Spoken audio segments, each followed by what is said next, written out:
Picture a child. She is 9 years old. She has never been cold in a way she couldn't fix by putting on another layer. She has never felt rain. She has never seen a horizon, because there are no horizons on a ship, only corridors that curve up and away from her if she looks hard enough to notice the rotation. She knows about Earth. She has seen it on the monitors. She knows that is where her ancestors came from, 5 generations ago when the ship left. She knows the mission. She was taught it before she could read. She knows the star they are going to. She knows the planet that waits. She even knows the approximate year she might arrive, though she also knows she will be dead long before then. What she does not know, because no one has found a satisfying way to explain it, is why that star matters more than the one she can see on the monitor right now. The one her family left behind. A generation ship is the most ambitious thing humanity has ever seriously proposed. 1,000 years of travel, 40 generations of people, systems that cannot fail, a society that must not collapse, and a purpose that must somehow survive long enough for the people at the end to remember why they started. What we have never solved, not really, is the human part, and the human part is where everything falls apart. Now, let's begin. Most people, when they hear the phrase generation ship, picture something from a film. A long vessel moving through darkness, corridors lit in soft blue, people going about their days with quiet purpose. The mission is on track. The destination is out there, getting closer, year by year. That picture is not wrong. It is just missing the scale. And once you add the scale back in, the picture becomes something else entirely. Let's start with a number. The nearest star system worth considering, Alpha Centauri, sits 4.2 light-years from Earth. A light-year is the distance light travels in 1 year, moving at 186,000 miles per second. That works out to roughly 25 trillion miles. 25 trillion. Now let's translate that into something you can feel. Our fastest current spacecraft, the Parker Solar Probe, briefly touches speeds near 430,000 miles per hour during its closest approaches to the Sun. It doesn't sustain that speed across open space, but let's give it that number. At 430,000 miles per hour, the trip to Alpha Centauri takes approximately 6,600 years. 6,600 years. The entire written history of human civilization spans roughly 5,000 years. We would need to depart before the first cities were built in Mesopotamia and arrive after every language spoken today has already died. Nobody is seriously proposing chemical rockets for this, so engineers look at faster options. The most credible entry in the serious scientific literature is nuclear pulse propulsion. The concept has been studied under real project names. Project Orion, conceived in the late 1950s at Los Alamos, proposed detonating nuclear bombs in sequence behind a spacecraft, riding the compression wave from each explosion to build speed. The calculations showed it could theoretically reach 3 to 5% of the speed of light. Project Daedalus, developed in the 1970s by the British Interplanetary Society, refined the approach using fusion microexplosions, helium-3 and deuterium ignited 250 times per second by electron beams to push a craft toward 12% of light speed. At 12% of light speed, the trip to Alpha Centauri takes 36 years. That sounds manageable. The problem is that Daedalus was never built.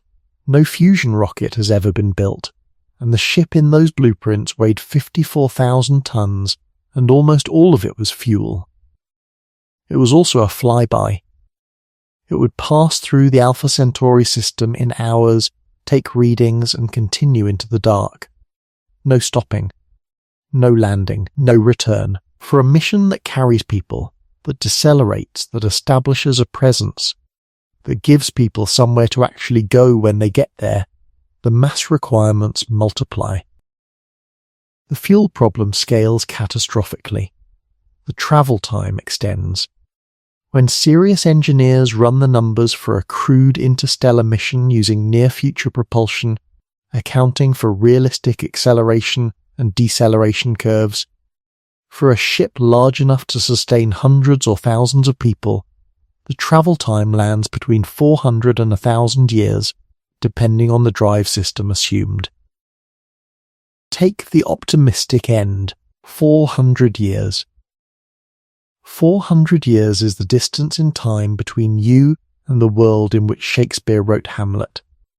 In that 4 centuries, the Ottoman Empire rose and fell.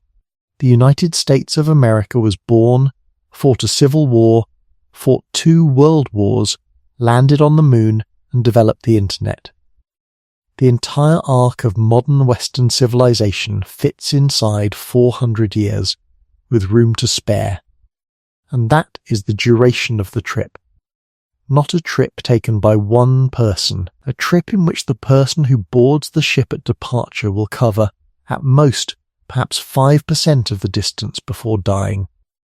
Their great-great-great-great-grandchildren, people separated from them by as much generational distance as you are from the 17th century, will be the ones who arrive. This distinction matters more than almost anything else in the generation ship problem. Because a ship travelling for 400 years is not a spacecraft in the way we normally use that word. It is a civilization. A civilization sealed inside metal, cut off from every external input, required to function without error, without collapse, without losing the thread of its purpose, for 4 centuries. Building a spacecraft is an engineering problem. Engineering problems have known parameters. You can write the equations, calculate the fuel, design the hull. The numbers are brutal, but they are numbers. Building a civilization that can survive 400 years in a sealed container and arrive at its destination intact, with its people alive and its purpose intact, and its knowledge undegraded, and its social fabric unbroken, is not an engineering problem. It is something harder, something we have never done, something, when you look carefully at the evidence, we may not be capable of doing. The engineering problem is actually the easy part. Let that settle for a moment. There is no rush. What comes next goes deeper, and it deserves the space to breathe. Here is what tends to get glossed over in the excitement of proposing interstellar missions. Life support, the set of systems that keep humans alive in space, has been the most intensively studied problem in human spaceflight for over 60 years. We have spent billions of dollars on it. We have learnt an enormous amount. And what we have learnt, if you read the engineering reports carefully, is sobering. The International Space Station has been continuously occupied since November 2000. Over 2 decades of sustained human presence in space. It is a genuine achievement. In that time, astronauts have lived aboard it for missions of up to a year. The systems have been refined, upgraded, and improved. Here is what the IS cannot do. It cannot feed anyone. Every calorie consumed aboard the IS is packaged on Earth and launched from the ground on resupply missions that arrive every few weeks. Every meal, every vitamin, every snack, manufactured on Earth, sealed on Earth, sent up on a rocket. Its water recycling system, after decades of refinement and a major upgrade in 2023, designed to push recovery toward 98%, still loses water in every cycle. The gap between what goes in and what comes out must be made up from resupply. In testing, 98% recovery has been demonstrated. In operational conditions, the historical rate has been closer to 90%. The remaining fraction, the 2 to 10% that cannot be recovered, comes from cargo ships that arrive from 250 miles below. Its atmosphere management requires constant maintenance and periodic replacement of major components. In normal operations, crew members devote roughly 3 hours per day to life support system upkeep. During malfunction periods, which are not rare, maintenance demands can spike dramatically, consuming the majority of crew time. And the IS sits 250 miles above the surface of Earth. A resupply ship can reach it in 6 hours. A rescue crew can launch within days. A critical component can be fabricated on Earth and delivered within weeks. Missions can be cut short if conditions deteriorate. The IS survives not because it is self-sufficient, but because it is never more than 6 hours from its supply chain. Now remove the supply chain, remove the resupply ships, remove the rescue capability, remove the spare parts warehouse.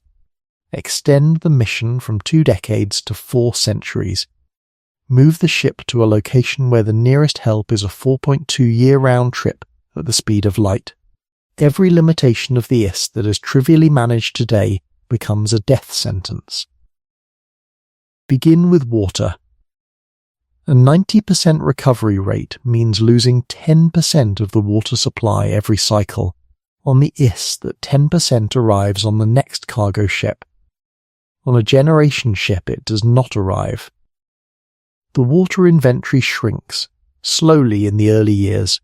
The loss is imperceptible at first. But the math compounds. Over years, over decades, over centuries, even a 2% loss per cycle drains the supply. The system must approach 100% closed-loop efficiency, a level never demonstrated in any operational system in human history, and maintain it for 400 years with degrading equipment and no resupply of consumables. No facility on Earth or in space has achieved this, not even close. Then there is food. Prepackaged space food has a shelf life of 2 to 5 years. A 400-year mission cannot carry its food. It has to grow every calorie it consumes inside the ship, under artificial light, using a closed agricultural system that recycles its own growing medium, manages its own water, and produces sufficient nutritional variety to sustain the entire crew population for 4 centuries. In 1991, 8 people entered a sealed 3-acre facility in Arizona called Biosphere 2. The goal was to demonstrate that a closed ecosystem could sustain human life indefinitely. Within the first year, oxygen levels dropped to the point where cognitive impairment became measurable. Crops underperformed. Species died off in ways the designers had not anticipated.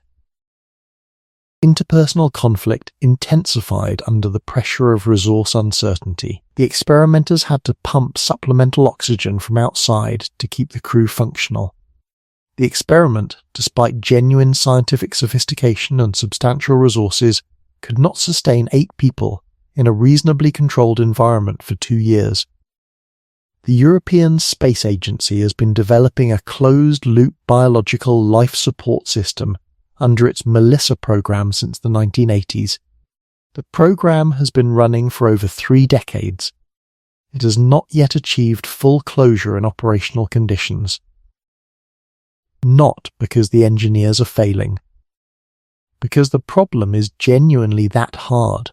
A generation ship needs to sustain 1,000 people for 4 centuries with no external input. The food and water problems are severe. But the third problem does not announce itself. It accumulates in silence. Radiation in interstellar space is nothing like radiation on Earth, and nothing like radiation in low Earth orbit. The IS benefits from Earth's magnetic field, which deflects a significant fraction of the high-energy particles that stream through the solar system. Astronauts on the IS receive roughly 10 times the radiation dose of a person on Earth's surface.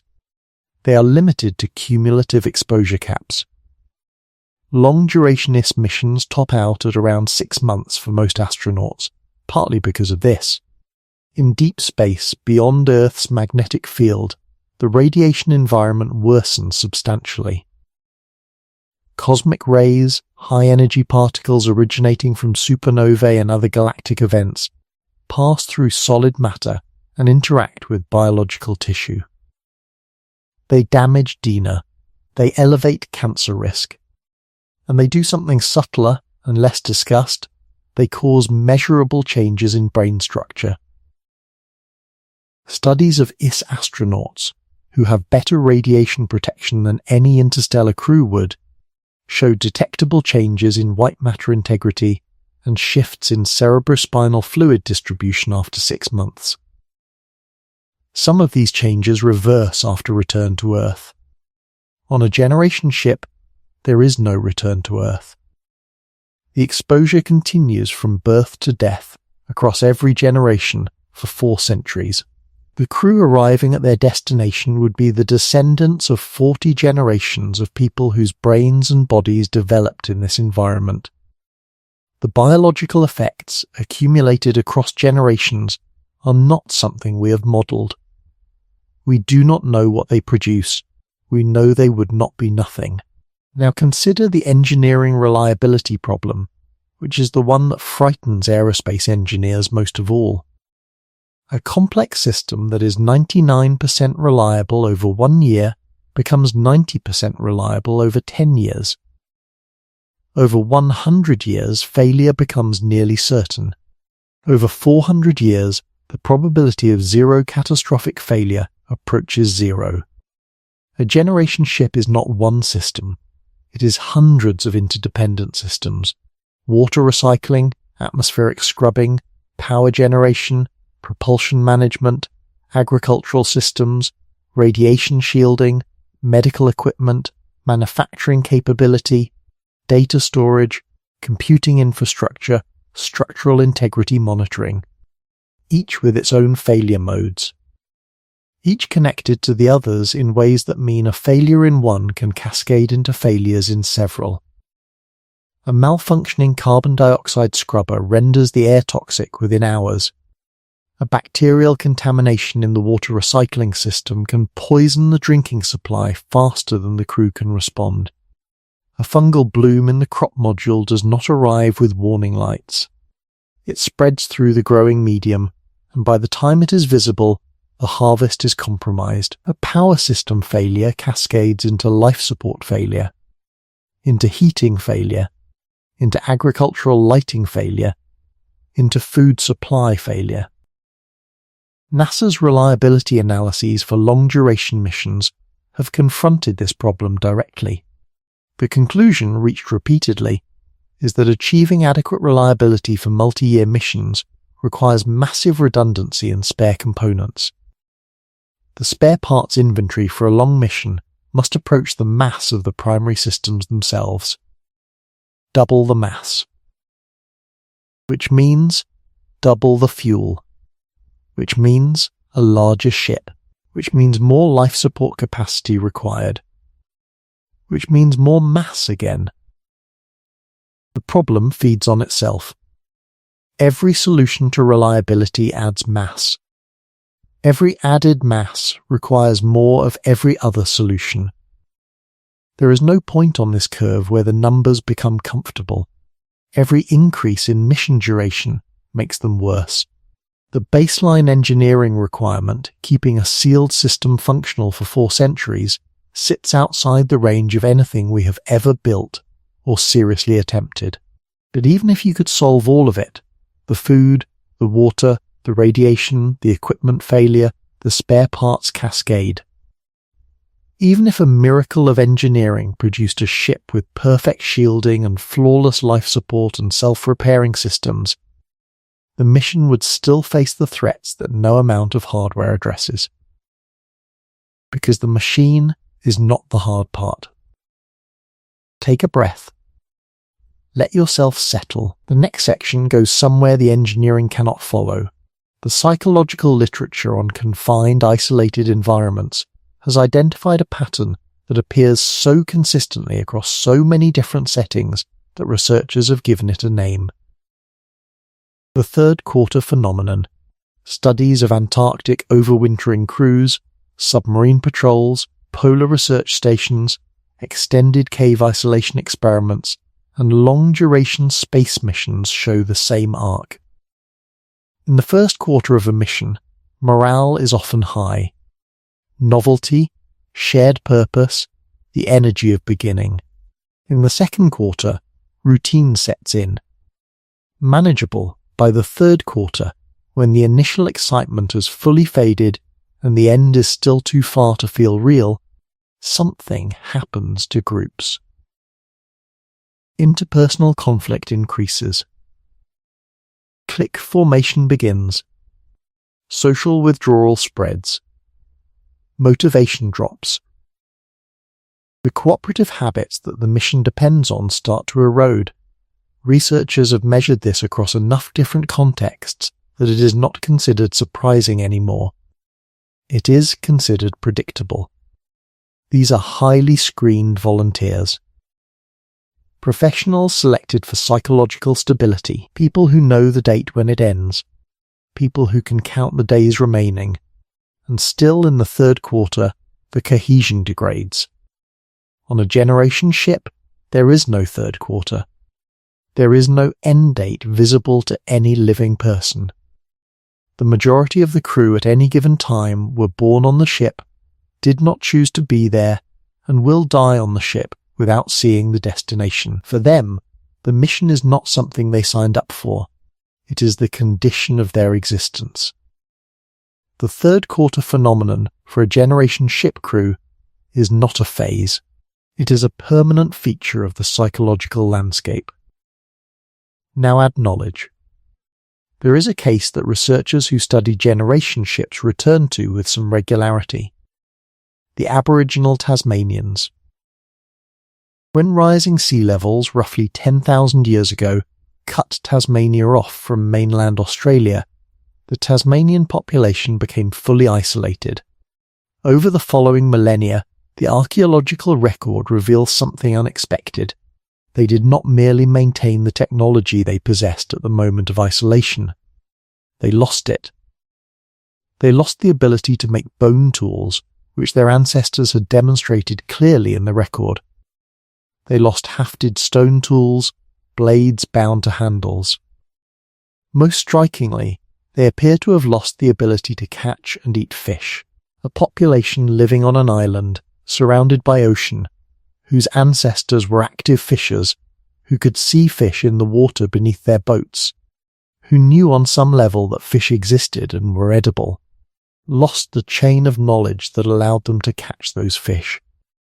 The skill was not destroyed by catastrophe. It eroded. One generation produced fewer skilled practitioners than the previous one. The next generation produced fewer still. Eventually, the chain of transmission broke, quietly and without drama, and no one was left who knew how to do it. The Tasmanians could absorb this loss because they had food sources on land. They survived. A generation ship crew that loses the knowledge of how to maintain its water recycling system cannot substitute anything. There is no alternative source. The knowledge chain is not one asset among many. It is the only thing standing between the crew and death by thirst. Every critical technology on a generation ship exists in the mind of some number of trained practitioners. When that number falls below the threshold needed to maintain the skill weakens.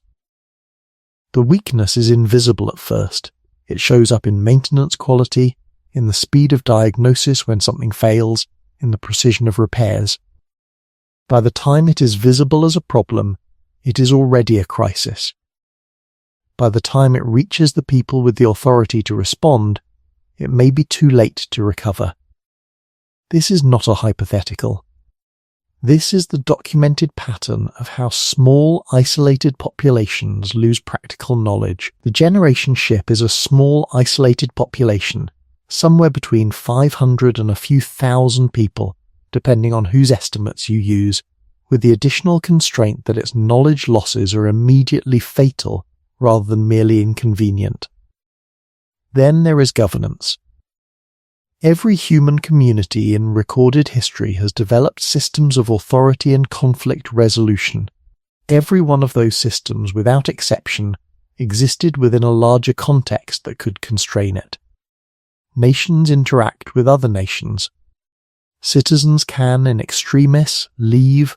Religious communities exist within secular societies that provide a check on the worst outcomes. Even the most isolated historical communities had the theoretical possibility of contact with the outside world as a moderating pressure. A generation ship has no outside. The governing authority aboard the ship is the only governing authority that exists for the people inside it. There is no higher court to appeal to. There is no neighbouring community to flee to. There is no external power capable of intervention. The population is captive in the most complete sense the word has ever been applied to a human community.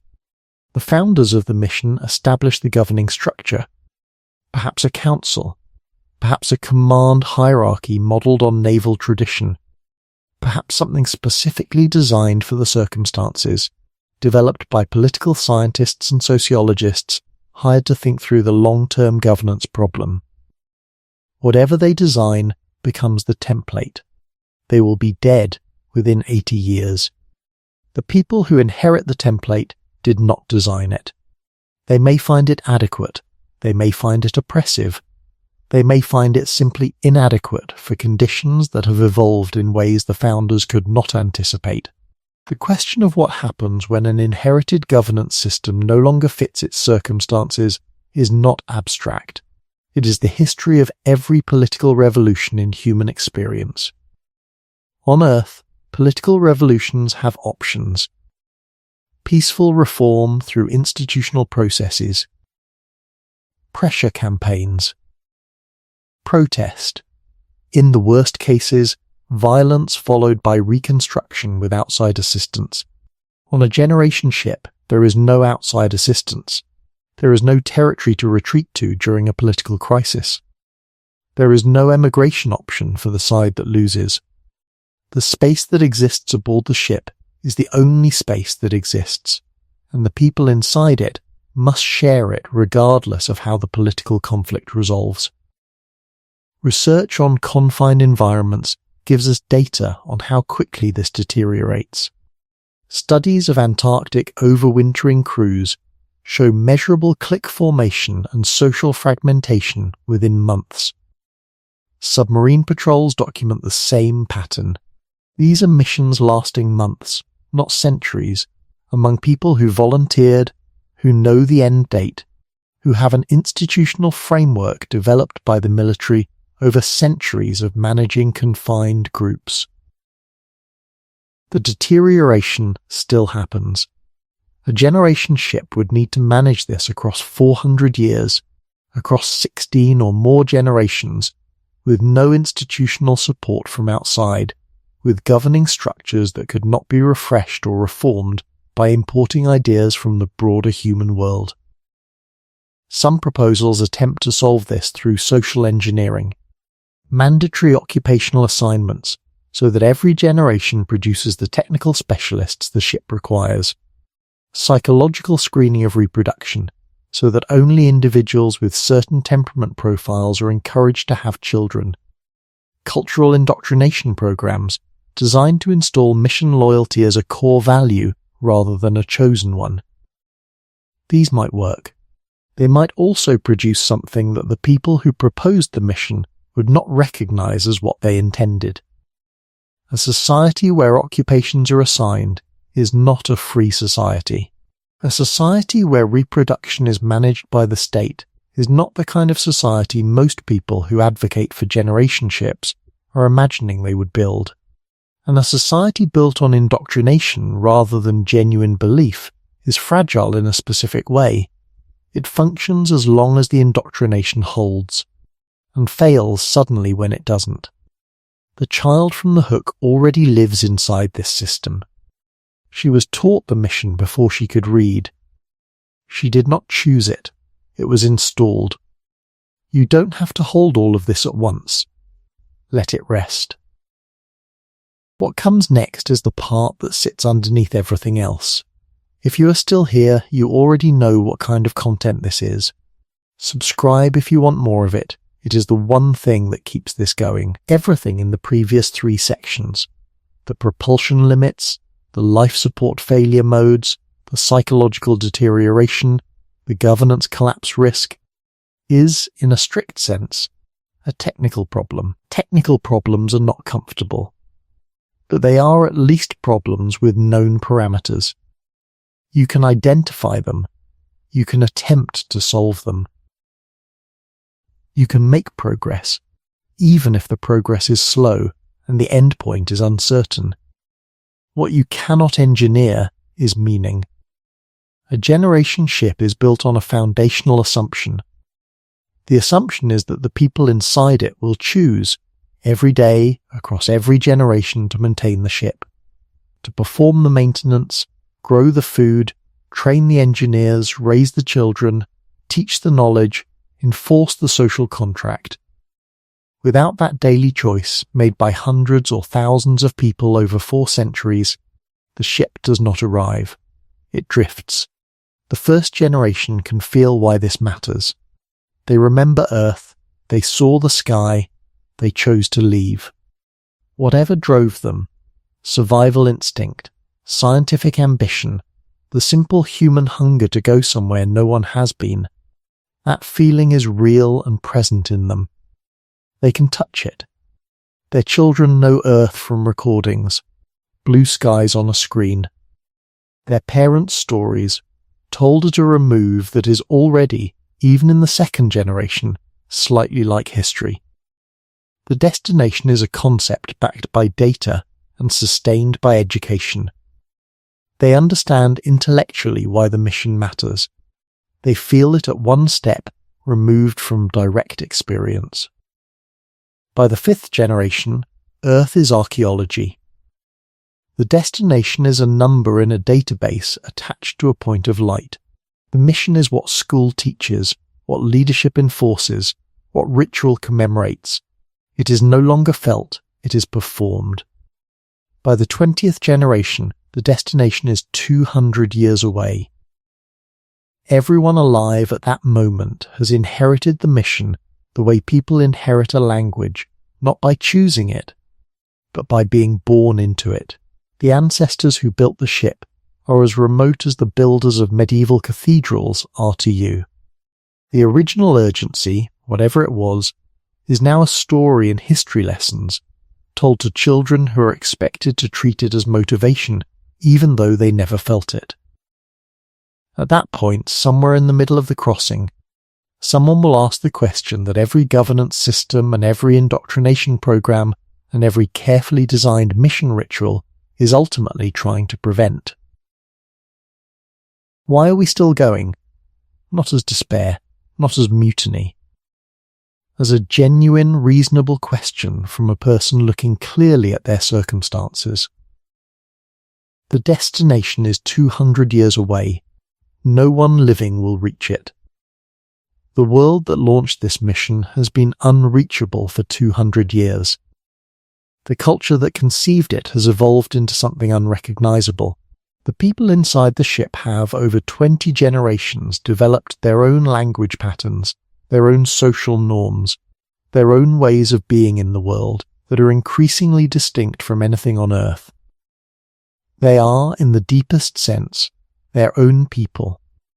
They are hurtling toward a star they have never seen, for reasons that belong to ancestors they know only as names, to establish a civilization for people not yet born. Meanwhile, the people actually alive are here, now, in this ship, with the lives they are actually living. Why is the destination more important than this? That is not a question born of weakness. It is a question born of clear seeing. Some proposals for managing this borrow from religion. Faith has sustained communities across centuries. The great cathedrals of Europe took more than a century to build in some cases. Generations of workers contributed their labour to structures they knew they would never see completed.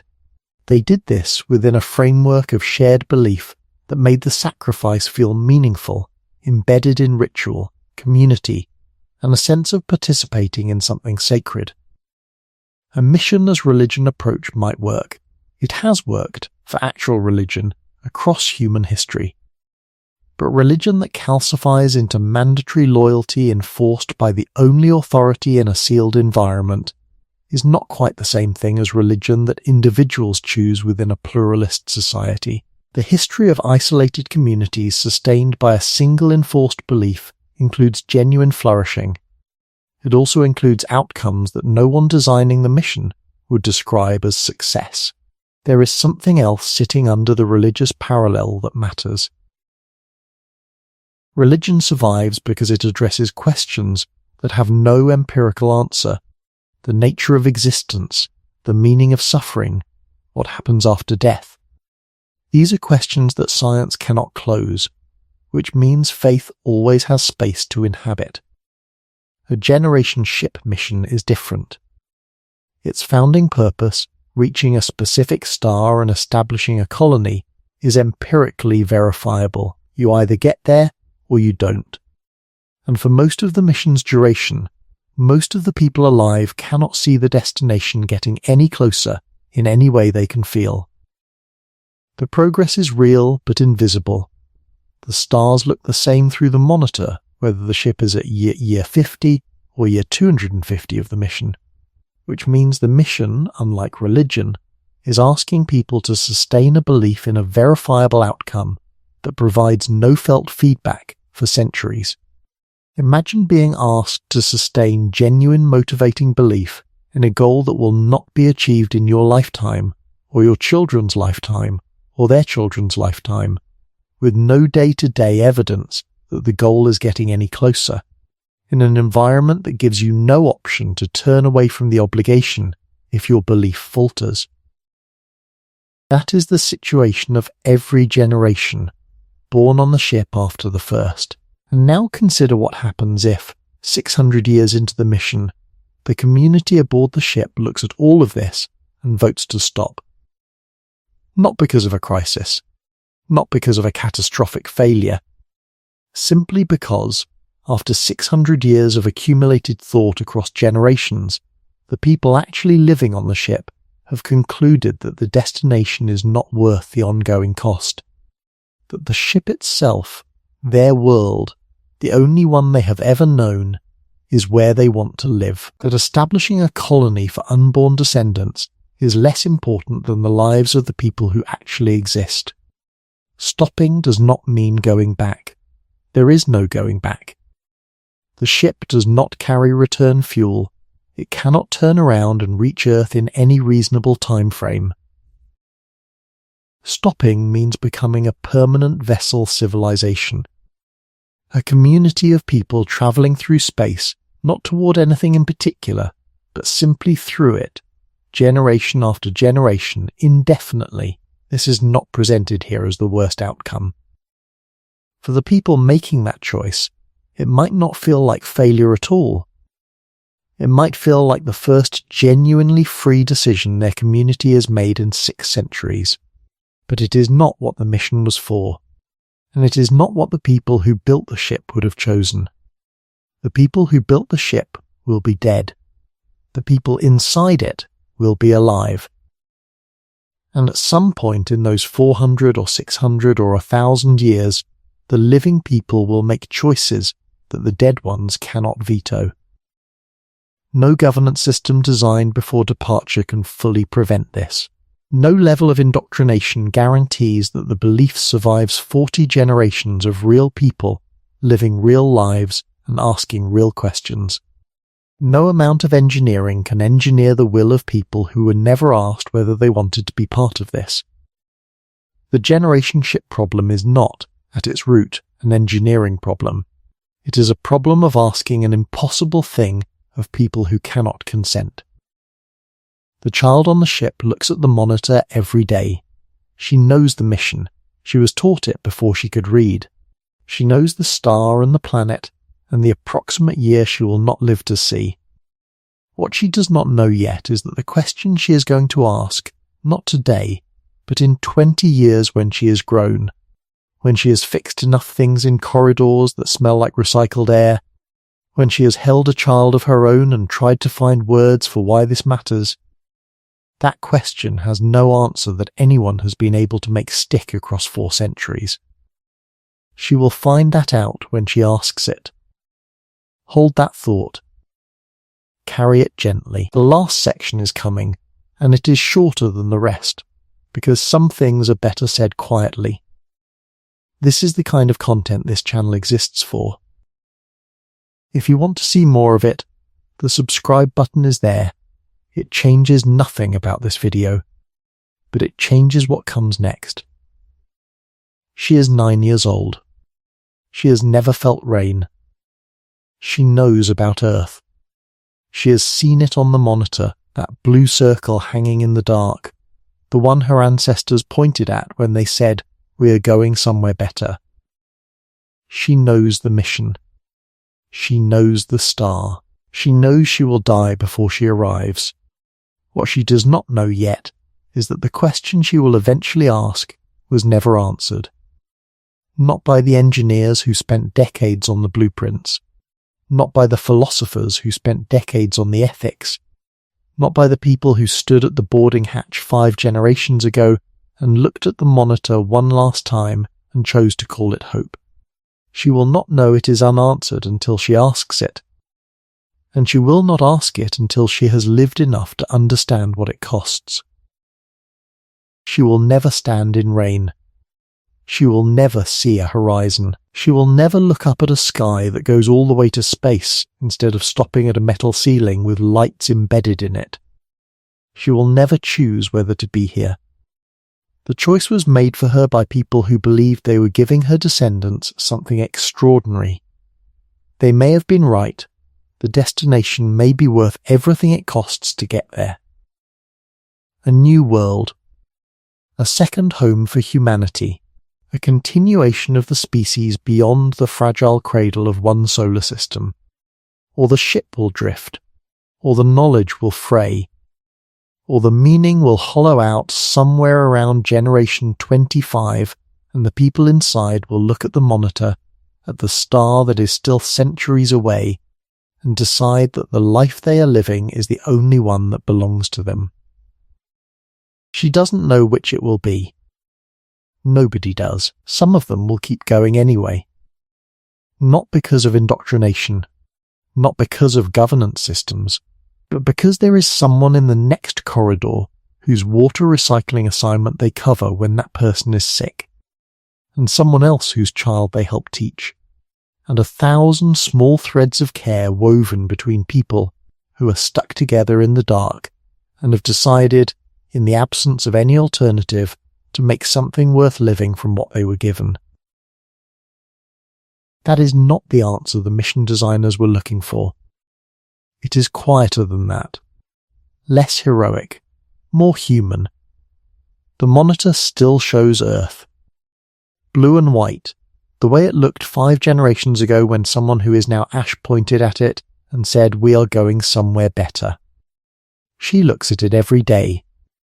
She is not sure it is true, but she has not turned it off. Here is where the engineering optimism has to confront the false hope ladder. The ladder works like this.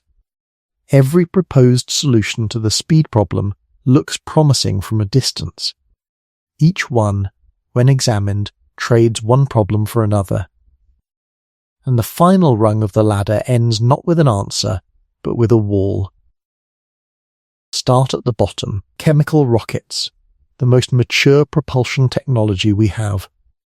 Kerosene and liquid oxygen, or hydrogen and oxygen, burning in carefully controlled combustion chambers. The most powerful chemical rocket ever built, the Saturn V, could throw its payload to a maximum speed of roughly 25,000 miles per hour relative to Earth. Accounting for solar escape velocity, deep space probes like Voyager reached about 35,000 miles per hour on their way out of the solar system. At that speed, Alpha Centauri takes 73,000 years.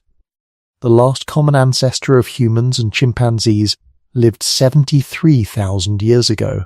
This is not a transportation option for interstellar travel. It is mentioned only to establish the baseline against which everything else is measured. Nuclear thermal propulsion is the first real step.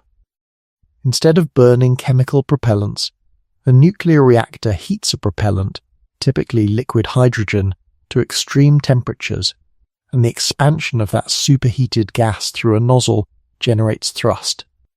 The exhaust velocity is roughly twice that of the best chemical systems. Travel time to Alpha Centauri drops to something on the order of 40,000 years. Still geological in scale, still not a mission. Nuclear pulse propulsion, the Orion and Daedalus concept, is where the timescales first become conceivable. At 3 to 5% of light speed, Alpha Centauri takes roughly 90 to 150 years. At 12%, which Daedalus projected as achievable, the trip takes 36 years. These are human timescales. These are numbers that feel, at first, like answers. But nuclear pulse propulsion has never been tested. Project Orion was cancelled in 1963 by the Partial Nuclear Test Ban Treaty, which prohibited the detonation of nuclear weapons in space. The engineering relies on detonating hundreds of nuclear explosions in sequence behind a spacecraft, close enough to drive it forward, far enough not to destroy it. No one has ever demonstrated this works. The material science required to survive repeated nuclear pulse detonations at close range is beyond anything currently demonstrated. The fuel in the Daedalus design is helium-3, an isotope that does not exist in meaningful quantities on Earth. It would need to be mined from the Moon or extracted from gas giant atmospheres, requiring a space infrastructure of a scale that does not exist. Every step up the propulsion ladder introduces a new dependency on something that has never been built. Fusion rockets eliminate the nuclear pulse problem by containing the fusion reaction within a chamber rather than detonating it externally. The exhaust velocities are theoretically higher. Travel times would shrink further. The problem is that humanity has been working on controlled nuclear fusion for over 70 years. As of the time this script was written, no fusion reactor has produced sustained net energy output in operational conditions, despite enormous investment and genuine progress. Inertial confinement fusion has achieved ignition in laboratory conditions. That is a significant milestone. It is not a fusion rocket. Laser sail propulsion, the concept behind Breakthrough Starshot, sidesteps the fuel problem entirely. A sail made of extremely thin material, accelerated by a powerful ground-based laser array, could theoretically reach 20% of light speed. The problem is mass. At that speed, the system works for gram-scale payloads, tiny probes, nothing more. The energy required to accelerate a crude ship using this method is thousands of times beyond any power source we can plausibly build in the near term. Antimatter propulsion offers the highest theoretical performance of any option on the ladder. Matter and antimatter annihilate each other completely, converting mass to energy at 100% efficiency by Einstein's E2mc. A ship using antimatter as fuel could theoretically reach substantial fractions of light speed. The problem is that producing 1 gram of antimatter using current technology would take thousands of years of global energy output and a particle accelerator infrastructure that does not exist. The total amount of antimatter humanity has ever produced across all particle physics experiments in history is measured in nanograms. The pattern is consistent across the entire ladder. Every step toward faster propulsion introduces a dependency on technology that either does not exist, requires resources that do not exist, or violates treaty obligations that would need to be renegotiated. The timescales shrink. The barriers multiply. At the bottom of the ladder, the trip takes 73,000 years. At the top of what is plausibly buildable with near-future technology, the trip takes 400 to 1,000 years. That is real progress. It is also still 4 centuries, minimum, which requires everything discussed in this script to somehow hold together for that duration. The false hope ladder does not end with a solution. It ends with a choice. You can accept that we do not have the propulsion technology for rapid interstellar travel, which means any generation ship built in the next century or two is looking at multi-century travel times. Or you can wait for technology that may or may not arrive on a timeline no one can predict. The people who propose building generation ships are largely choosing the former. They are saying, yes, 400 years. Yes, 40 generations. Yes, all the problems that creates. We build it anyway, because the alternative is staying. That is not an irrational position. It is an honest one. It is also one that places extraordinary demands on the people who will actually live the consequences of the choice. There is a concept in reliability engineering called a failure cascade. It describes what happens when one system failure triggers a second, which triggers a third, which triggers a fourth, until the total system has collapsed well beyond what any single failure would have caused in isolation. The IS has experienced multiple serious system malfunctions in its operational history. A faulty valve on the Zarya module, a leak in the Quest airlock, a failed oxygen generation system that required months of troubleshooting, a coolant leak on the Russian segment in 2022 that remained unresolved for months. Each of these was managed because the station had access to mission control on Earth, to expertise distributed across multiple space agencies, to replacement components that could be launched on the next cargo flight, and to the option of shortening the crew rotation and sending the astronauts home if the situation became untenable. On a generation ship, none of these resources exist. What exists is the crew, the ship, and whatever they have with them. That is the complete inventory of every resource available for addressing any problem that arises for 4 centuries. Consider what a single significant system failure actually involves on a ship of this type. The water recycling system begins to malfunction, contamination in the microbial processing stage, or corrosion in a membrane component, or a failure in the electrolytic processing unit. The crew must diagnose the failure with only onboard instrumentation and onboard expertise. They must identify the replacement parts needed. They must locate those parts in the ship's inventory, which was stocked before departure on the assumption that the inventory would cover all plausible failures across the entire mission duration. They must install the replacement correctly, using skills that were trained several generations ago and have been maintained by a chain of practitioners whose number has fluctuated based on births, deaths, and the shifting priorities of consecutive generations. If the diagnosis is wrong, or the replacement part is not in the inventory, or the skill has degraded, the water recycling system continues to fail. The water supply shrinks. Rationing begins. The psychological effects of water rationing in a confined population are well documented. Stress increases. Conflict increases. Cooperation degrades. The same crew members who need to be functioning at peak capacity to solve the engineering problem are simultaneously experiencing the psychological effects of the emergency that the engineering problem has created. This is the cascade. The water problem makes the people problem worse. The people problem makes the water problem harder to solve. Both problems now make the governance problem worse, as resource scarcity activates the kind of factional conflict that governance systems are specifically designed to prevent.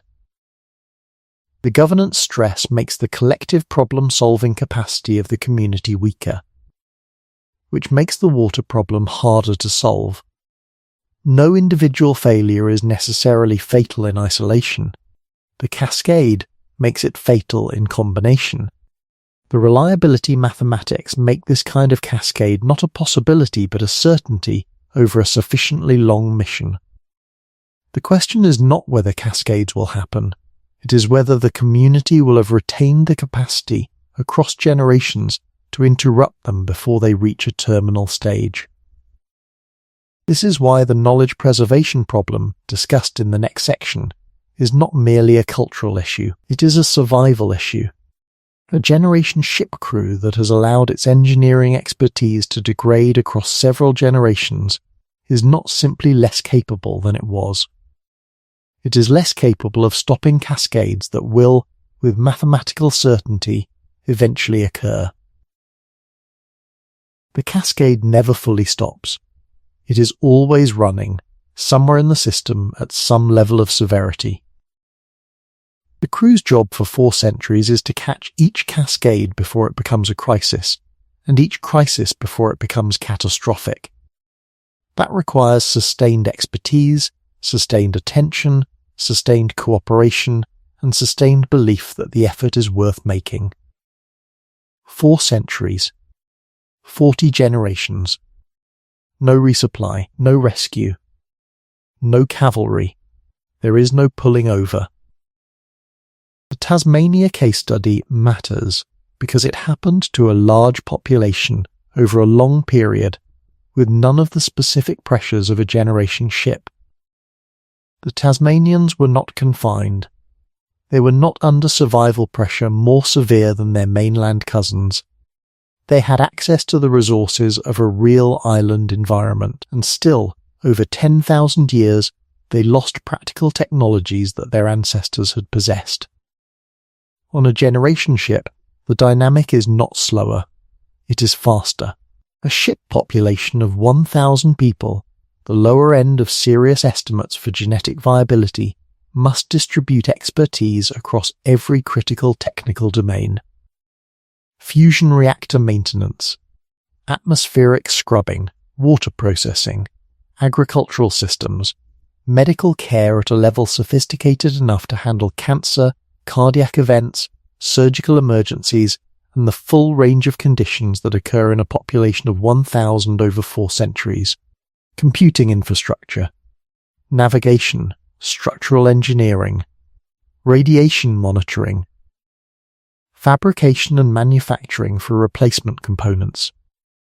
Each of these domains requires specialists who have not merely read about the subject, but have practiced it, who have troubleshot real failures in their domain, developed the intuition that only comes from operational experience, and trained the next cohort of practitioners with sufficient depth that the knowledge survives their own death. In a population of 1,000, the number of people who can fill the specialist role in any given technical domain is small.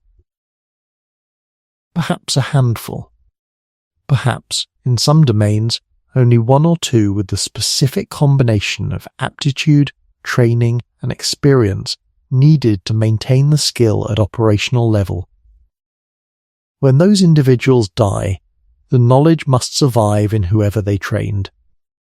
But training is imperfect. Every generation of transmission loses something. Technical knowledge that is documented in manuals is better preserved than knowledge that exists only in the heads of practitioners. But manual-based knowledge is also more brittle.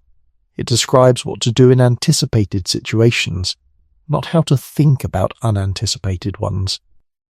And in 4 centuries of operating a complex system, the unanticipated situations will outnumber the anticipated ones. The Voyager program provides a relevant data point. NASA has been operating the Voyager spacecraft since 1977. After 47 years, the agency faces a genuine challenge in maintaining the ability to communicate with and command the spacecraft, because the engineers who built and programmed the original systems have retired, and many have died. The institutional knowledge of how those systems actually work, at the level of hands-on operational expertise, has been difficult to preserve across decades, even within a stable, well-funded organization with full documentary records, a large engineering workforce, and the ability to hire new experts and train them on existing documentation. A generation ship does not have a large engineering workforce. It does not have the ability to hire new experts. It has whatever it has, and what it has is finite, and what is finite runs out. This is not a reason to abandon the idea of generation ships. It is a reason to understand what the idea actually requires. It requires solving a knowledge preservation problem that no civilization in human history has ever solved across 4 centuries in a closed system under operational conditions. Every institution that has survived 4 centuries on Earth, the Catholic Church, certain university systems, a handful of states, has done so with continuous access to the broader human world, absorbing new people, new ideas, and new capabilities from outside its walls. The generation ship cannot absorb from outside. It is sealed. Whatever it had when it left is what it has. The ethical question at the centre of the generation ship problem has been discussed in philosophy for decades. The specific formulation that generates the most discomfort is sometimes called the non-identity problem. The people who will be born on the generation ship do not currently exist. They will exist only because the mission was launched. If the mission had not been launched, those specific people would not have been born. Different people would exist instead, people whose existence depends on the different decisions that would have been made in the absence of the mission. The people born on the ship cannot meaningfully claim that they were wronged by being placed on it, because without the mission, they would not exist to be wronged. This argument is logically defensible. It is also, to most people who encounter it, deeply unsatisfying. The reason it is unsatisfying is not that the logic is wrong. It is that the logic requires treating the conditions into which people are born as something other than a moral concern, simply because the people in question would not have existed under different conditions. By this logic, there is no limit to what can be done to future generations, provided only that they would not exist without the doing of it. Most people's moral intuitions reject this, and the rejection points at something real. Even if the non-identity argument is technically correct, there is still a meaningful difference between a life lived in conditions of genuine freedom and a life lived in conditions of inherited obligation from which exit is impossible. The person born on a generation ship is not wronged in the non-identity sense, but they are constrained in a way that no one was permitted to choose on their behalf, because no one exists to make that choice before the choice needs to be made. This is the ethical core of the generation ship problem. It is not a problem that engineering can solve. It is not a problem that governance can solve. It is the fundamental tension between the ambition of the people who launch the mission and the autonomy of the people who will live it. And when someone, 300 years into the mission, raises the question of stopping, when they ask whether the mission's founders had the right to make this choice for 40 generations of people who never consented, they are asking a question that deserves a real answer. The generation ship literature does not have one. Not a complete one. Not one that has been tested against reality. That is the honest state of the art. There is a way of explaining the radiation problem that the engineering documents use, and there is a way of explaining it that makes you feel what it actually means. The engineering documents describe dose rates in millisieverts per day, shielding efficacy percentages, and acceptable career exposure limits established by space agencies for astronauts in low Earth orbit. Those numbers are real and important. They are also abstract in a way that conceals what is actually happening. What is actually happening is this. The human body evolved over hundreds of thousands of years in an environment with a specific radiation background. That background at Earth's surface is roughly 2.4 millisieverts per year from all sources combined. Earth's magnetic field and atmosphere serve as a shield, deflecting or absorbing the vast majority of the high-energy particles that stream through the solar system and, beyond it, through interstellar space. Aboard the ISS, in low Earth orbit within Earth's magnetic field, astronauts receive roughly 100 to 200 millisieverts per year, about 50 to 100 times the surface dose. This is managed through career exposure limits. NASA caps its astronauts at a total career dose based on age and sex, calibrated to limit the increase in lifetime cancer risk to below 3% above normal. Long-duration ISS missions are designed to stay within these caps. Beyond the magnetic field, in deep space, the dose rates are higher. Exactly how much higher depends on solar activity, shielding design, and the specific trajectory of the mission. During periods of low solar activity, galactic cosmic rays from outside the solar system dominate. During solar particle events, bursts of high-energy particles from solar flares can spike doses dramatically over short periods. Estimates for a Mars mission, which would take roughly 6 to 9 months in transit each way, project that the crew would receive cumulative doses that approach or exceed NASA's current career limits for that mission alone. Mars is inside the solar system. Alpha Centauri is 4.2 light-years away.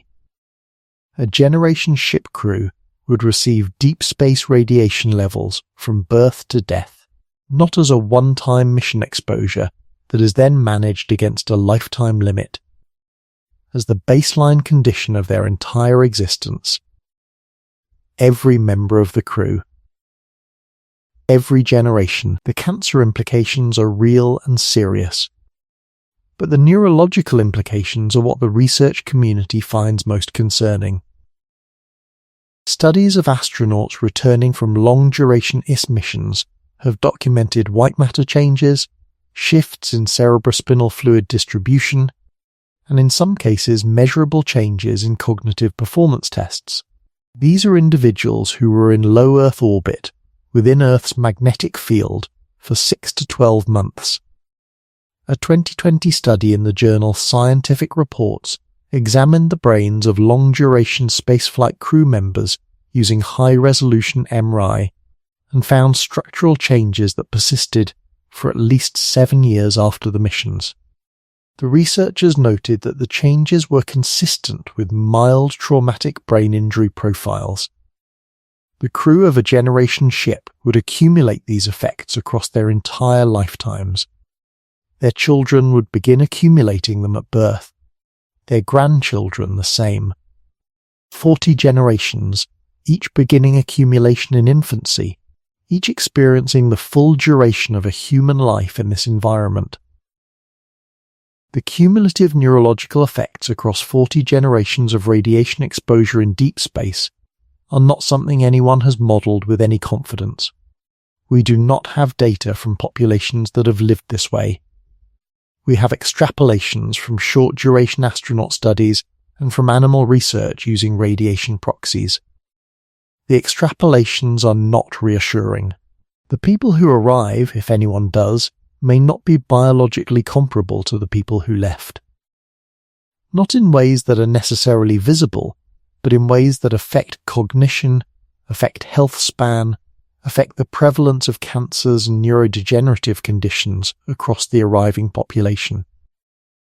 They would arrive carrying not just the triumph of having crossed interstellar space, but the biological cost of having done so. And that cost, unlike the engineering cost, cannot be engineered away. Shielding helps. The mass penalties for effective shielding are enormous.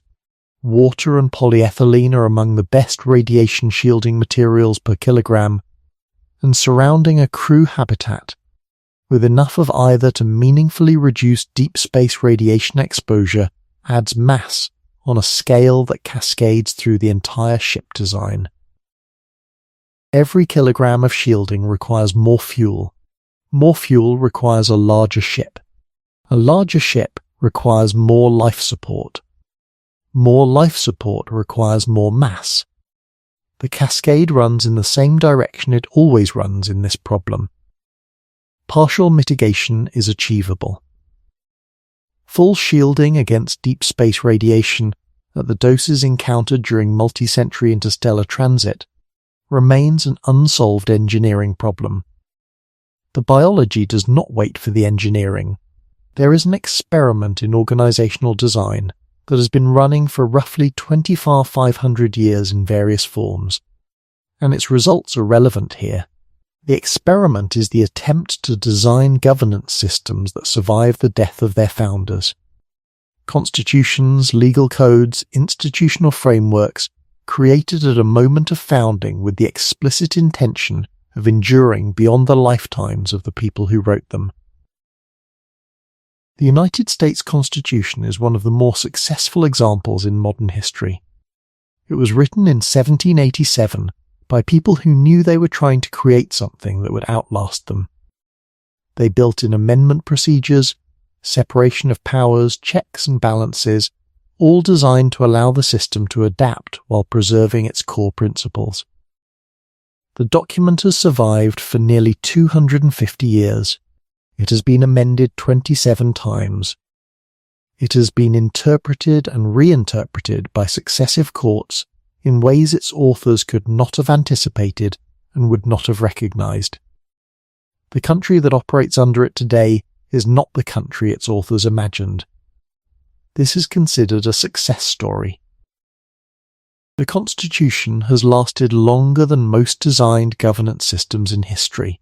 It has done so while absorbing enormous social, technological, and demographic change.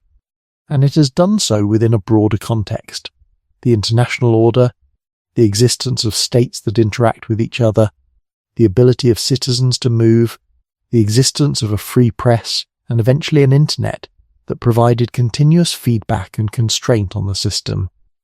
A generation ship's governance system has none of this broader context. The external environment that constrains and corrects most governance systems does not exist for the ship.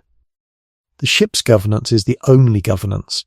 Its errors correct only through internal processes, if they correct at all. The founders of the mission know this.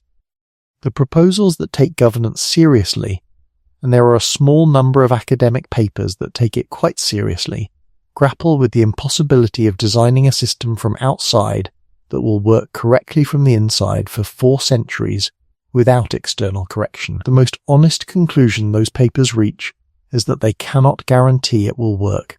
They can design systems that are more or less likely to degrade in particular ways. They can build in redundancies. They can establish mechanisms for peaceful adaptation. They can try to create a culture that values the capacity for self-correction over the preservation of any particular structure. But they cannot guarantee outcomes for a population they will never meet. In circumstances they cannot fully anticipate, across a duration that exceeds the lifespan of any governance system in recorded history. The generation ship governance problem is not a problem that will be solved before the ship launches. It is a problem that will be navigated with varying success by the people inside the ship, using whatever tools and norms and wisdom they can generate from within their own experience, without access to the broader human political laboratory that has been running experiments in governance for thousands of years on Earth. They are on their own. That is a statement that applies to every aspect of the generation ship problem, from engineering to biology to psychology to governance. On their own. No resupply, no rescue, no external correction, no cavalry. Whatever capacity they carry when they leave is the complete inventory of their resources for 400 years. That is the reality of the generation ship. Not the sleek corridors and the quiet purpose and the destination getting closer every year. The reality is sealed metal, recycled air, a population on a trajectory set by people who will be dead in 80 years. And the question of whether the thing required of them by their ancestors, by the mission, by the logic of the situation they were born into, is something human beings can actually give across 4 centuries. We do not know the answer. We have never done this. We have argued about whether to try. We have designed the ships on paper and modelled the genetics and calculated the food yields and debated the governance frameworks. And at the end of all of that, the question is still the same one it was at the beginning. Can the people inside hold on to themselves, to their knowledge, to their purpose, to their care for each other across 4 centuries, in the dark, with no one coming to help? No one who has proposed a generation ship has been able to guarantee yes. The most honest answer in the literature is, maybe, under the right conditions, with the right design, with luck. That is the state of the art. That is what we actually know. The child does not know any of this yet. She is 9 years old. She is looking at the monitor, before the propulsion problem, before the life support problem, before the governance and psychology and meaning problems. There is a more fundamental question that the generation ship literature sometimes skips over in its eagerness to get to the numbers. What is a generation ship exactly? It is not a spacecraft in the way we normally use that word. A spacecraft is a vehicle. It carries passengers from one point to another. The passengers exist independently of the vehicle. They have lives that precede the trip and lives that will follow it. The vehicle is a means to an end. A generation ship is not a vehicle in this sense. For the people born inside it, which is all of the people who actually live the experience of the crossing, every generation after the first, the ship is not a means to an end. It is the totality of existence. The metal corridors are not a temporary inconvenience. They are the world. The recycled air is not a compromise. It is the only air. The artificial lighting is not a substitute for sunlight. It is simply light. This distinction matters enormously when you try to think through what the ship's design actually requires. When you design a vehicle, you optimize for the trip. The passenger's experience of the vehicle is bounded by the trip duration. If the seat is uncomfortable, that is a problem for 16 hours. If the food is bad, it matters for a week. The passenger's life extends beyond the vehicle's influence. When you design a generation ship, you are not designing a vehicle. You are designing a world. The design decisions you make at departure will shape the physical, social, and psychological environment of every person born on the ship for 4 centuries. The corridors you build, the spaces you include, the social structures you encode into the architecture, the relationship between private and communal space, the presence or absence of darkness and quiet, and places where a person can be alone, all of these will be experienced not as temporary conditions, but as permanent facts of life. Research on long-duration confined environments indicates that the design of physical space has measurable effects on psychological well-being, on the quality of social relationships, and on the capacity for cooperation under stress. Antarctic stations that were redesigned to include more private space, better acoustics, and more natural light analogues showed measurable improvements in crew cohesion and mental health outcomes compared to earlier designs with the same crew population sizes. A generation ship must be designed with this in mind, not for a year-long mission, but for 4 centuries of continuous habitation. The design must accommodate the full range of human experience from birth to death.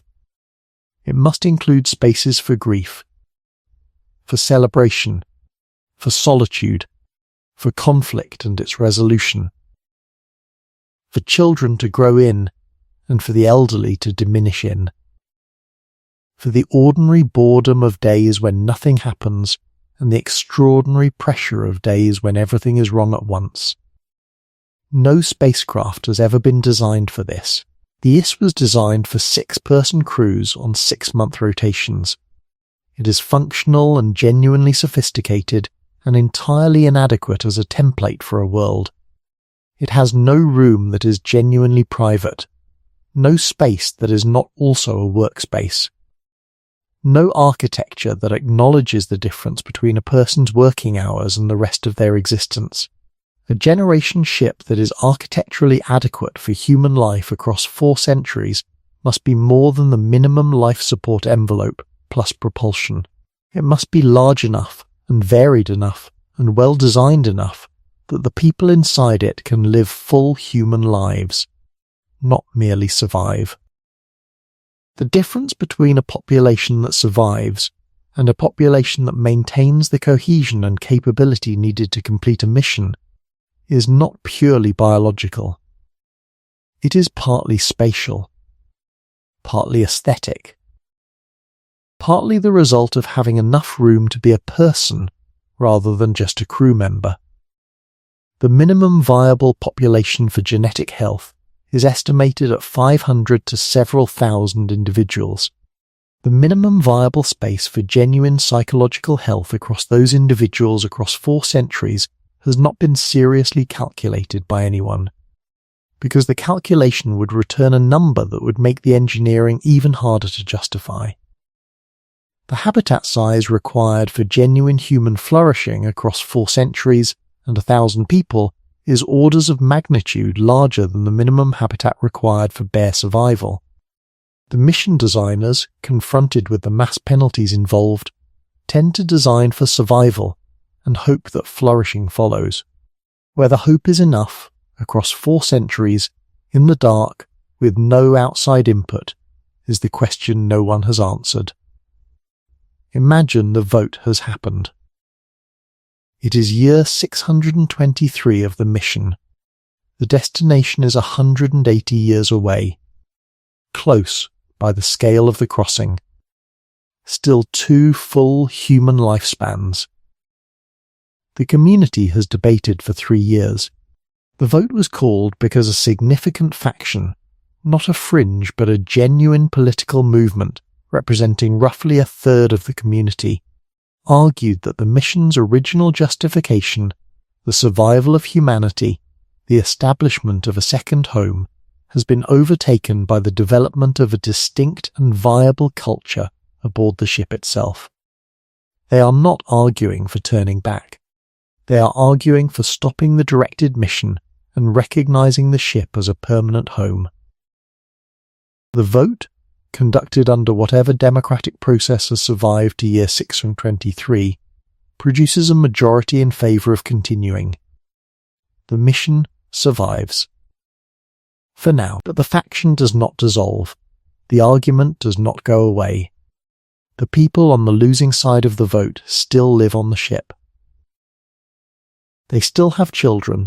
They still perform the maintenance that keeps the ship running, mostly because the alternative is death, and they are not suicidal. But their relationship to the mission has changed. The mission is no longer something they believe in. It is something they are compelled to participate in by the logic of their situation. This is a different thing from willing participation, and the difference matters. A generation ship running on willing participation is a community with a shared purpose. When the water recycling system shows an anomaly at 3 a.m, the engineer who gets woken up and goes to investigate does so with a sense that this matters, that fixing it contributes to something real. The effort is embedded in meaning. A generation ship running on compelled participation is a community with a structural obligation. The engineer still goes to investigate the anomaly. The water recycling system is still important. The biological consequences of failure are unchanged. But the social fabric surrounding the act of repair is different. The engineer is not maintaining their world. They are maintaining the conditions of an outcome they voted against. Across enough time, this difference produces measurable changes in behaviour, in maintenance quality, in the depth of training passed to the next cohort, in the investment made in the skills that keep the mission viable, not through sabotage necessarily, not through deliberate neglect, through the subtle, unconscious, hard-to-measure degradation that happens when people stop believing in the thing they are doing. The mission designers, when they thought about descent, mostly thought about it in terms of catastrophic events: mutiny, sabotage, dramatic conflict. The governance systems they designed were largely calibrated to prevent these. They were less calibrated to address the slow, quiet loss of investment that happens when a community stops believing in its own purpose across decades rather than moments. That slow loss is the one that kills missions, not with a dramatic event, but with a gradual accumulation of small failures. Maintenance deferred, training truncated, knowledge transmitted at less than full depth. Systems allowed to drift into marginal performance rather than being maintained at peak capacity. The cascade never starts dramatically. It starts with a decision, made by someone who is tired and does not quite believe anymore, to do something slightly less thoroughly than they would have done it if they had still cared fully. That decision, multiplied across hundreds of people over decades, is what ends missions. That is the disturbing reality. Not the dramatic scenario, the quiet one. The child from the hook will grow up and work in the corridors and maintain the systems and teach what she was taught and carry the mission forward as best she can. And somewhere in the carrying of it, in the daily weight of an inherited obligation, she will ask herself whether the life she is living is the life she would have chosen. The answer to that question will not decide the mission's fate by itself, but it will contribute to an answer that 1,000 people across 100 years, given 1,000 small choices that add up to whether the ship arrives or drifts. That is where generation ships are won or lost, not in engineering, in the private answer a person gives, in the dark, when no one is asking. The Biosphere 2 experiment deserves more than a single paragraph. It is the closest thing we have to a direct empirical test of the generation ship life support assumption, and what it proved is instructive. In September 1991, 8 people, 4 men and 4 women, chosen for a combination of scientific expertise and psychological compatibility, entered a sealed glass and steel structure on 15 acres of desert in Oracle, Arizona. The facility contained a rainforest biome, an ocean, a marsh, a savanna, a fog desert, a human habitat, and an agricultural section. It was the most sophisticated closed ecosystem ever deliberately constructed. The project had cost roughly $200 million. The plan was for the crew to live inside for 2 years without any external input of food, water, or air. Within the first year, the problems began. The most serious was atmospheric.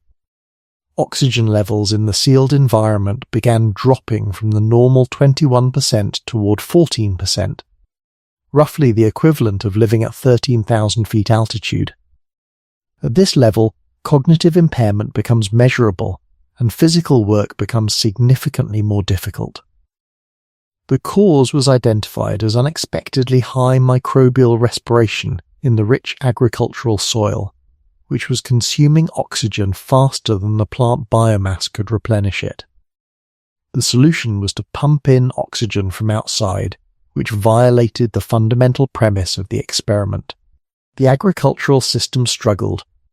The crew entered the experiment planning to rely primarily on their own food production. The actual caloric yield came in below projections. The crew lost significant body weight during the 2 years.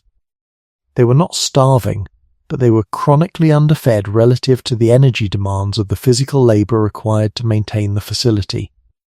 Species populations crashed in ways the designers had not anticipated. All of the vertebrate species introduced as pollinators went extinct. Cockroaches and ants, introduced accidentally, thrived. The carefully designed ecosystem did not behave like a stable miniature Earth.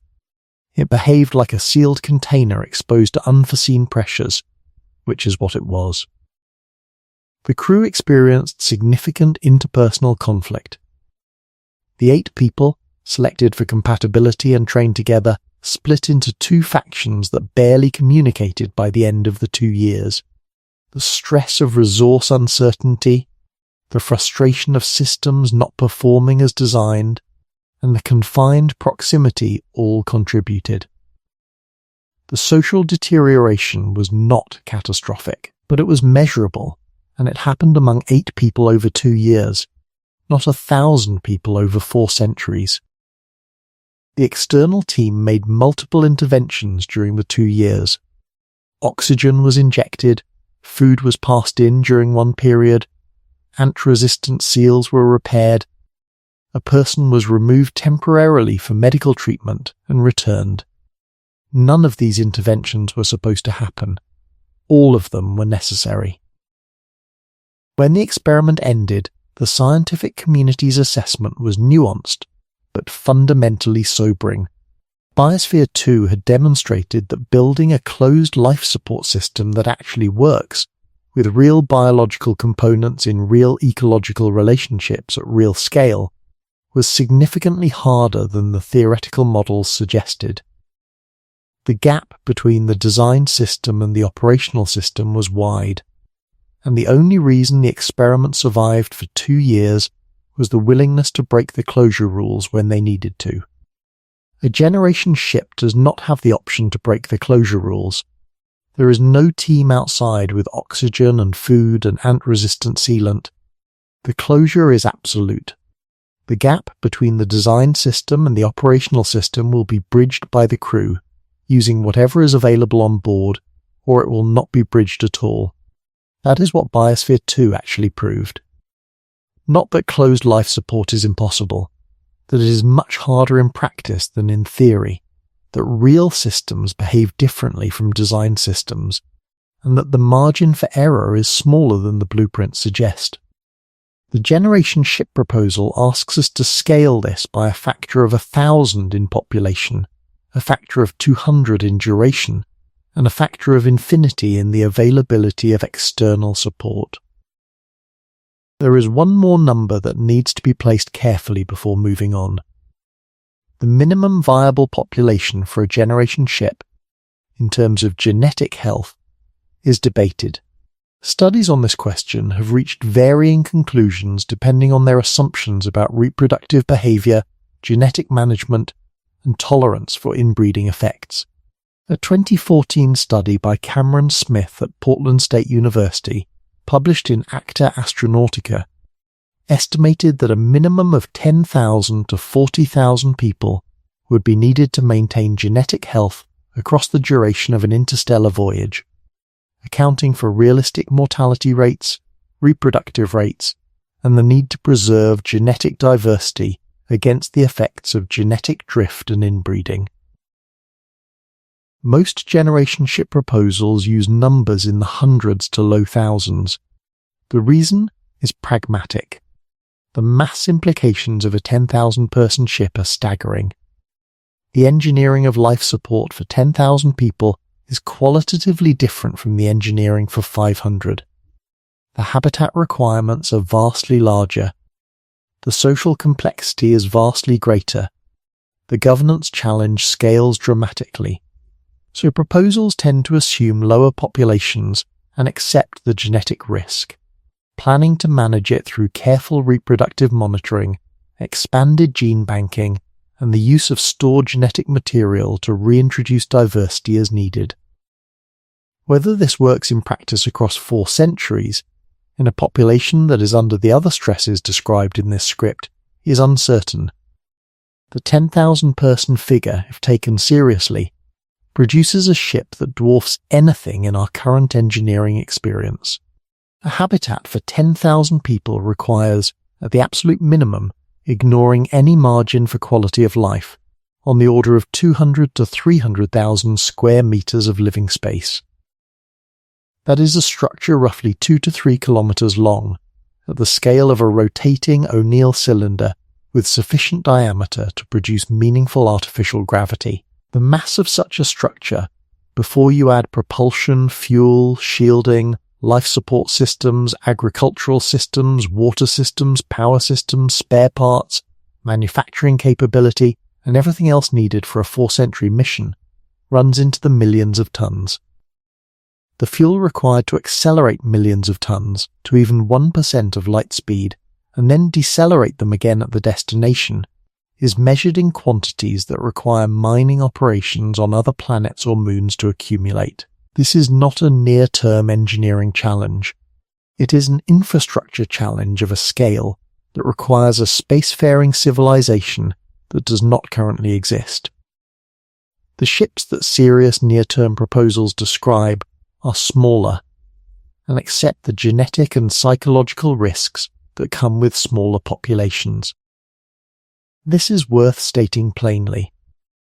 The generation ship proposals that are most technically credible accept as an implicit assumption that the crew will face genetic, psychological, and social risks that have not been solved. The proposals that would reduce those risks require infrastructure that does not exist. Every generation ship proposal exists in this tension between what is feasible and what is adequate. There is no currently plausible path that is both. Let's talk about the specific moral weight of the generation ship problem as it applies to the people most affected by it. The first generation who boards the ship has chosen. They have evaluated the mission, decided the cost is acceptable, and committed. Whatever happens to them, they went in with open eyes. The moral calculus for them is relatively straightforward, in the way that the moral calculus for any voluntary sacrifice is relatively straightforward. The second generation did not choose. They were born to parents who chose, in an environment those parents created. Their childhood is shaped entirely by the ship. Their sense of what is normal, what is possible, what the world is formed by a sealed metal container. They cannot leave. They cannot opt out. They inherit the obligation the first generation accepted on their behalf. But the second generation at least knows people who chose. Their parents are alive. The connection to the original decision is immediate and personal. They can ask their parents why. They can receive an answer from someone who was there. The original urgency, whatever it was, can still be transmitted through living memory. By the fourth generation, that direct transmission is gone. The people who chose are dead. The connection to the original decision exists only through stories and records and the cultural apparatus the mission designed to preserve it. The fourth generation knows the mission the way you know the founding mythology of your country, as something that happened, that matters, that you are expected to honour, but that you did not participate in and cannot directly access through personal relationship. By the 10th generation, the distance is the equivalent of the distance between you and the mid-18th century. Your relationship to the American Revolution, if you are American, or the French Revolution, if you are French, or the Meiji Restoration, if you are Japanese. Historically significant, culturally formative, completely abstract as personal experience. The 10th generation of a generation ship crew is expected to maintain life support systems, agricultural systems, water recycling, engineering expertise, medical knowledge, social cohesion, and commitment to a destination that will not be reached for another 240 years, in service of a decision made by people as remote from them as the founding fathers are from you. And unlike your relationship to historical founding decisions, the 10th generation cannot opt out. They cannot emigrate. They cannot choose a different civic identity. They cannot even, in a practical sense, vote to change the fundamental terms of their existence, because changing the fundamental terms would require a consensus that the mission structure may not be designed to produce. The ethical literature on this, what philosophers call obligations to future generations, and the problem of consent across time, tends to acknowledge that there is no clean answer. Some philosophers argue that the benefits of interstellar expansion are sufficient to justify the imposition on future generations who cannot consent. Others argue that no potential future benefit justifies treating unborn people as means to an end. Most honest treatments of the question end not with a resolution, but with an acknowledgement that the question is genuinely hard and the discomfort it produces is appropriate. What the child on the ship experiences is not a philosophical problem. It is a life. She wakes up every day in a corridor that smells like recycled air. She does her work. She learns what she is taught. She carries, somewhere inside her, the question that she will eventually ask, and the understanding that the answer will not satisfy her, because there is no answer that fully satisfies the question of why her life belongs to a decision she never made. She will carry it anyway, because the alternative is to stop, and stopping means death, and she is not suicidal, and there are people around her whose water supply depends on her doing her job. That is what holds the generation ship together, if it holds. Not ideology, not governance, not indoctrination. The ordinary human reluctance to let the people standing next to you die of thirst. It is a slender thread. 4 centuries is a long time to hold on by a thread, but it is the most honest description of what the generation ship actually relies on. When you look past the engineering and the governance frameworks and the mission ideology to what is actually keeping the lights on at 3 a.m, people who are willing to fix the thing that is broken, even when they are tired, even when they are not sure they believe in the destination anymore, because there is someone down the corridor whose survival depends on it. That may be enough. It may not be. We have never found out. Assume for a moment that it works. Assume the ship holds together. The knowledge survives. The social fabric frays but does not tear past the point of repair. The life support systems fail and are repaired and fail again and are repaired again across 4 centuries through the accumulated effort of 40 generations of people who fixed the thing that was broken because there was someone down the corridor whose survival depended on it. Assume the ship reaches Alpha Centauri. What arrives? The people who arrive will be the descendants of 40 generations of interbreeding within a sealed population. Their genetics will reflect whatever the mission's genetic management program was able to maintain across those generations, which is substantially less than the full range of human genetic diversity. Their bodies will reflect 4 centuries of radiation exposure in a closed environment. Their immune systems will have been shaped by the specific microbiological environment of the ship, which is not the microbiological environment of any planetary surface. Their brains will have been shaped by the cognitive environment of the ship, which rewards certain kinds of thinking, systematic, procedural, maintenance-oriented, and provides less opportunity for the kinds of cognitive development that come from navigating genuinely novel and varied environments. They will know the star system they are arriving at only from astronomical data collected at distance. They will have no direct experience of planetary surfaces, open air, weather, soil, or any of the physical realities of the world they are supposed to be settling. They will be arriving to assess and potentially inhabit a world that their instruments indicate might be habitable, using a definition of habitable calibrated to human needs, to establish themselves in conditions that no human being has ever experienced.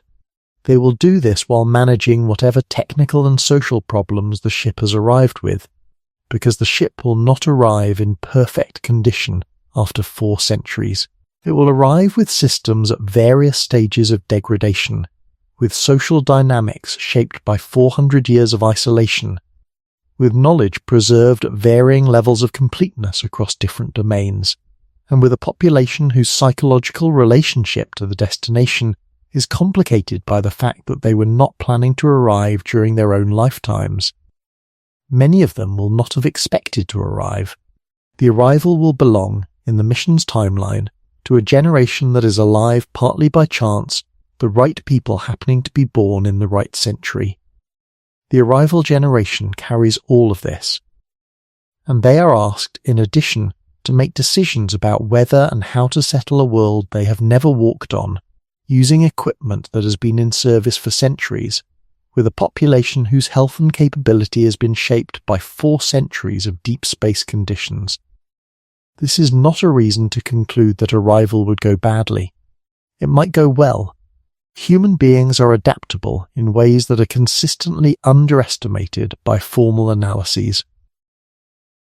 The capacity for improvisation, for finding solutions not in the manual, for making things work under conditions no one anticipated, is one of the most reliably documented features of human problem-solving.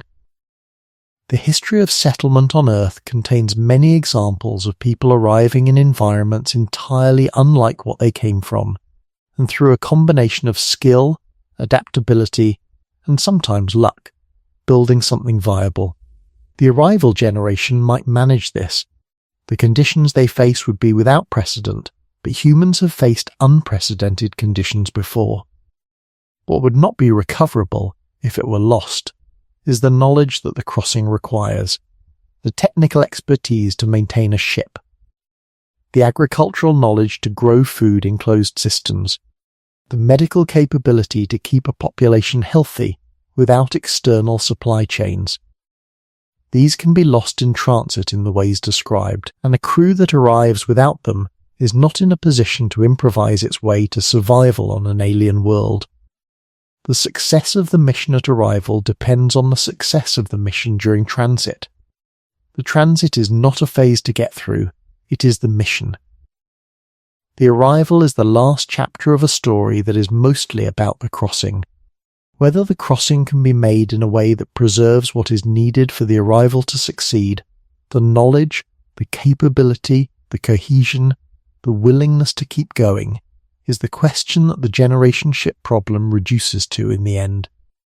Not whether the physics works, not whether the engineering is feasible, not whether the food math closes, whether the people inside can hold on to themselves for 4 centuries, whether the thread is strong enough.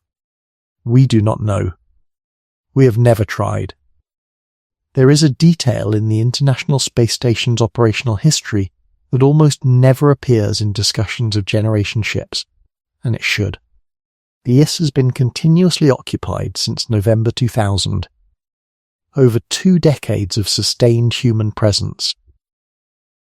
In that time, the station has required thousands of maintenance actions, hundreds of replacement components, dozens of spacewalks to fix external systems, multiple software updates to its computing infrastructure, and at least 3 major unanticipated system failures that required significant engineering effort to resolve.